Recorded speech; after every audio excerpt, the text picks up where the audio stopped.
Hi hello പുതിയ വീഡിയോയിലേക്ക് എല്ലാവർക്കും സ്വാഗതം. അപ്പോൾ ഇന്നത്തെ വീഡിയോ നമ്മുടെ ഓണം സീരീസിൻ്റെ മൂന്നാമത്തെയും അവസാനത്തെയും വീഡിയോ ആണ്. അപ്പോൾ ഇന്നും നമ്മളൊരു ബോട്ടിൽ ആർട്ടാണ് ചെയ്യുന്നത്. ഇപ്രാവശ്യം നമുക്ക് ക്യാൻവാസ് പെയിൻറ്റിംഗ് ഒന്നും ചെയ്യാൻ പറ്റിയില്ല, എനിക്ക് ടൈം ഉണ്ടായിരുന്നില്ല, അതുകൊണ്ടാണ് ചെയ്യാതിരുന്നത്. അപ്പോൾ ഇന്നത്തെ ബോട്ടിൽ ആർട്ടിൽ ഞാൻ യൂസ് ചെയ്യുന്നത് ഒരു നെറ്റിപ്പട്ടം കിട്ടിയ ഒരു ആനയുടെ ഒരു തീമാണ് യൂസ് ചെയ്യുന്നത്. അപ്പോൾ അതിന് വേണ്ടി ആദ്യം നമുക്കൊരു ബേസ് കോട്ട് കൊടുക്കണം. ഞാനിവിടെ ബോട്ടിലിൽ 2-3 കോട്ട് ഒരു ക്രീം കളർ ബേസ് കോട്ട് ഞാൻ കൊടുത്തിട്ടുണ്ട്. അപ്പോൾ ഇതിന് വേണ്ടി ഞാൻ യെല്ലോ ഓക്കർ ഷെയ്ഡിൻ്റെ കൂടെ കുറച്ചധികം വൈറ്റ് മിക്സ് ചെയ്തിട്ടാണ് ഈ ഒരു ക്രീം ഷെയ്ഡ് ക്രിയേറ്റ് ചെയ്തത്. അപ്പോൾ നമുക്ക് 2-3 കോട്ട് കൊടുക്കാം. അതിനുശേഷം നമുക്ക് ഈ ആനയുടെ സ്കെച്ച് ഇട്ട് കൊടുക്കാം.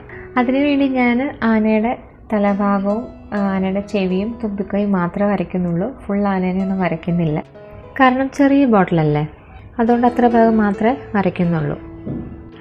മിക്കവരും കണ്ടിട്ടുണ്ടാവും ഇതേപോലെ ആനയുടെ തലഭാഗവും മാത്രമായിട്ടുള്ള ഹാങ്ങിങ്സ്, വാൾ ഹാങ്ങിങ്സ്, അതുപോലെ കീ ചെയിൻസ് ഒക്കെ തൂക്കിയിടാൻ വേണ്ടിയിട്ടുള്ളൊരു വാൾ മൗണ്ട് ചെയ്യുന്നൊരു ഹാങ്ങിങ് കൂടിയാണ് നെറ്റിപ്പട്ടം കിട്ടിയ ഒരു ആനയുടെ ഒരു ഇമേജ്. അപ്പോൾ മിക്കവരും കണ്ടിട്ടുണ്ടാവും.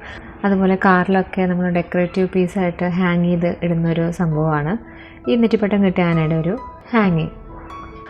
വൺസ് ഔട്ട്ലൈനെല്ലാം വരച്ചതിന് ശേഷം നമുക്ക് ഇത് കളർ ചെയ്യാൻ തുടങ്ങാം. അപ്പോൾ ഇതിൽ ഞാൻ ആക്രിലിക് പെയിൻറ്റ്സും യൂസ് ചെയ്തിട്ടുണ്ട്, അതുപോലെ ഗ്ലാസ് ലൈനേഴ്സും യൂസ് ചെയ്തിട്ടുണ്ട്, 3D ഔട്ട്ലൈനേഴ്സും യൂസ് ചെയ്തിട്ടുണ്ട്. അപ്പോൾ എന്തൊക്കെയാണെന്നുള്ളത് ഞാൻ വീഡിയോയിൽ മെൻഷൻ ചെയ്യുന്നതാണ്.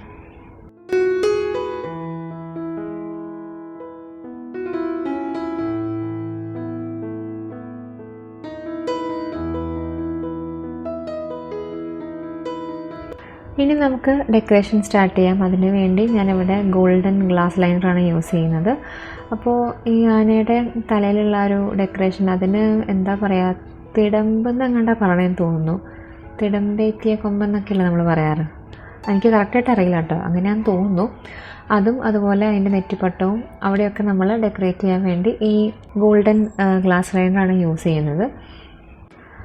അപ്പോൾ നല്ലൊരു റെഫറൻസ് ഇമേജ് നിങ്ങൾക്ക് ഉണ്ടെങ്കിൽ അത് നോക്കി അതിലെങ്ങനെയാണ് ഡെക്കറേഷൻ വരുന്നതെന്നുള്ള രീതിയിൽ നമുക്ക് ഗ്ലാസ് ലൈനർ യൂസ് ചെയ്ത് ഡെക്കറേറ്റ് ചെയ്യാവുന്നേ ഉള്ളൂ. വളരെ എളുപ്പത്തിൽ നമുക്ക് ചെയ്തെടുക്കാൻ പറ്റുന്ന ഒരു വർക്കാണിത്. അതുപോലെ നല്ല എലഗൻറ്റ് ലുക്കുമാണ് അതിൻ്റെ ഒരു ഫൈനൽ ഔട്ട്പുട്ട്.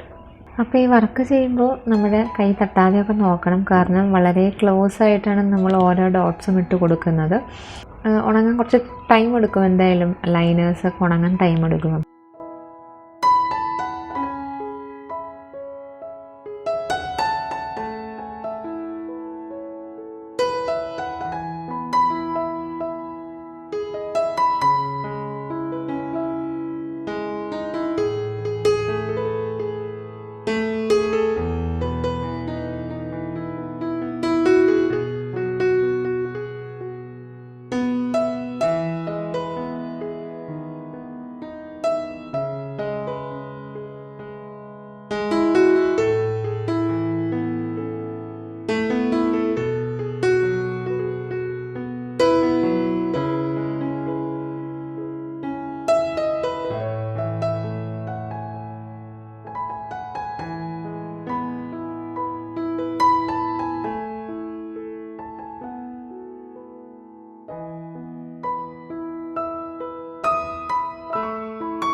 ഇത് ഉണങ്ങിയതിന് ശേഷം നമുക്ക് ഈ നെറ്റിപ്പട്ടത്തിൻ്റെ ബോർഡറിലായിട്ട് കുറേ ത്രെഡ് വർക്കൊക്കെ കാണാം, പല കളറിലും കാണാം. അപ്പോൾ പല ഇമേജിനും പല കളേഴ്സാണ് യൂസ് ചെയ്തിട്ടുള്ളത്.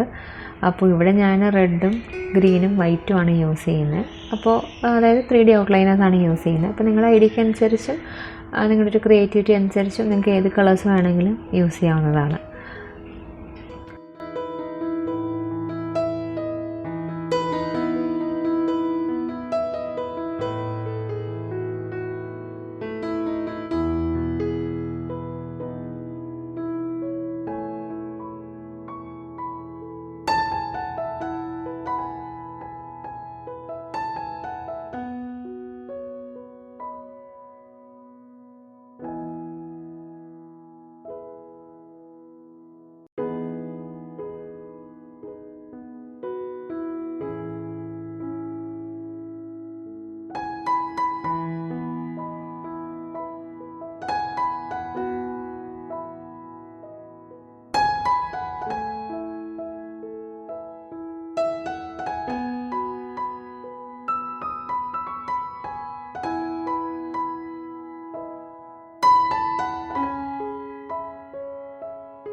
അപ്പോൾ ഇത്രയുള്ള ഇന്നത്തെ വീഡിയോ. എല്ലാവർക്കും ഇഷ്ടപ്പെട്ടു എന്ന് വിചാരിക്കുന്നു. വളരെ എളുപ്പത്തിൽ ചെയ്തെടുക്കാൻ പറ്റുന്ന ഒരു ബോട്ടിൽ വർക്കാണിത്. ഇതിന് മുമ്പ് ഇട്ടിരുന്ന 2 വീഡിയോസും ഔട്ട്ലൈനേഴ്സ് യൂസ് ചെയ്തിട്ടുള്ള വീഡിയോസാണ് ഞാൻ ഇട്ടിട്ടുള്ളത്. അപ്പോൾ നിങ്ങൾക്ക് ഈ വീഡിയോസ് ഇഷ്ടപ്പെട്ടുണ്ടെങ്കിൽ ഇതിലുള്ള ബോട്ടിൽ ആർട്സ് ജസ്റ്റ് ഒന്ന് ട്രൈ ചെയ്ത് നോക്കുക. ട്രൈ ചെയ്തിട്ടുള്ള നിങ്ങളുടെ ക്രിയേഷൻസ് എനിക്ക് ഷെയർ ചെയ്യാം. അപ്പോൾ എല്ലാവർക്കും ഹാപ്പി ഓണം. എല്ലാവരും നന്നായിട്ട് ആഘോഷിക്കൂ. അപ്പോൾ നമുക്കിനി നെക്സ്റ്റ് വീഡിയോയിൽ കാണാം. Thank you.